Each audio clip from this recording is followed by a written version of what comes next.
A ver, pensadlo un momento. Mucho, mucho antes de que existiera Internet, o siquiera los aviones, ya había una red que conectaba el mundo, y no era para mover solo cosas, no, no. Cambió la historia para siempre. Hoy vamos a hablar de eso, de la increíble ruta de la seda.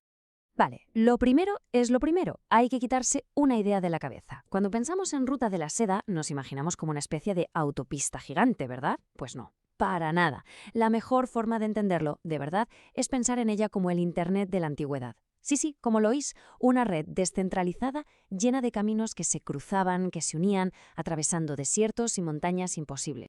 Entonces, ¿qué era exactamente? Pues mirad, era un sistema, increíblemente complejo. No eran solo caminos por tierra, también había rutas por mar.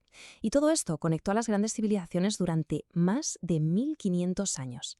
Es que paraos a pensarlo, 1500 años. Es una barbaridad de tiempo, es casi imposible de imaginar. Y todo viaje tiene un comienzo, ¿no? Pues el de esta historia, para muchísimas caravanas que iban cargadas hasta los topes de lujos hacia el oeste, empezaba en un lugar, la impresionante ciudad de Chang'an. Era la antigua capital de China, lo que hoy en día conocemos como la ciudad de Xi'an. Ese era el kilómetro cero, por así decirlo. Y aquí llega la pregunta del millón, claro. Con la cantidad de cosas que se movían por ahí, especias, metales, de todo, ¿por qué narices se le llamó la ruta de la seda? ¿Qué tenía de especial la seda para darle nombre a todo esto? Bueno, la respuesta es que la seda lo tenía todo. Era como el producto perfecto. Primero, era súper ligera, y eso para viajes que duraban meses era fundamental. Luego, su valor, es que era una locura, valía literalmente su peso en oro. Imaginaos en Roma, llevar seda era la máxima ostentación, el símbolo de poder definitivo. Y aquí viene lo mejor, el secreto de su fabricación. China lo guardó bajo 7 llaves durante siglos. Eso le daba un toque de misterio, de exclusividad que volvía loco a todo el mundo. Vale, ya tenemos el qué se movía y por qué era tan importante. Pero ahora viene lo interesante, el cómo. ¿Cómo era de verdad meterse en uno de esos viajes? Porque eran una auténtica epopeya. Hay que entender que esto no era un viaje del tirón, ni de broma. Era una odisea por relevos. Las caravanas salían de un sitio como Chang'an y se enfrentaban a monstruos como los desiertos de Taklamakan o el Gobi. Su salvación eran las ciudades oasis, sitios legendarios como Samarcanda. Allí paraban, descansaban, vendían sus mercancías y otros comerciantes cogían el testigo y seguían hacia el oeste. Es muy importante esto. Casi nadie, por no decir nadie, hacía la ruta entera de principio a fin.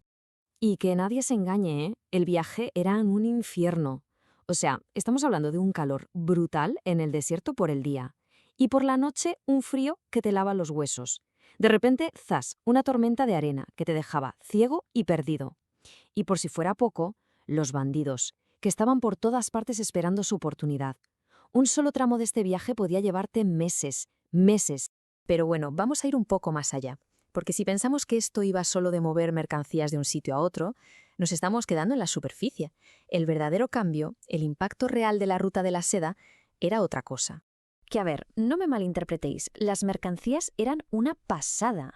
De Oriente venían especias que olían a paraíso, la porcelana china, el té. De Asia Central los mejores caballos del mundo. Eran como los Ferraris de la época. Y para el otro lado, pues iba el cristal de Roma, el oro, la plata, un auténtico mercado global.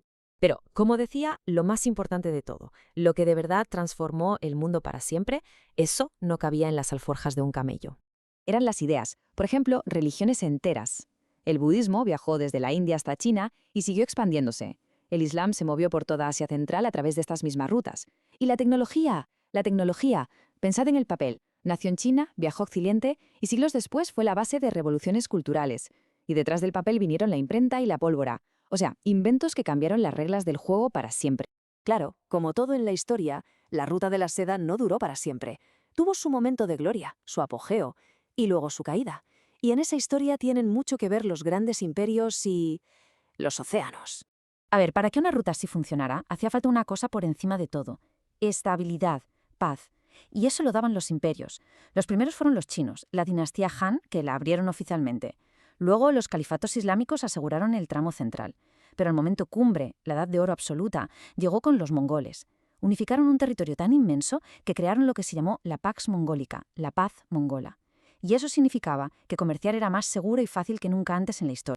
Y es justo en esa época, en plena paz mongola, cuando aparece nuestro viajero más famoso, Marco Polo.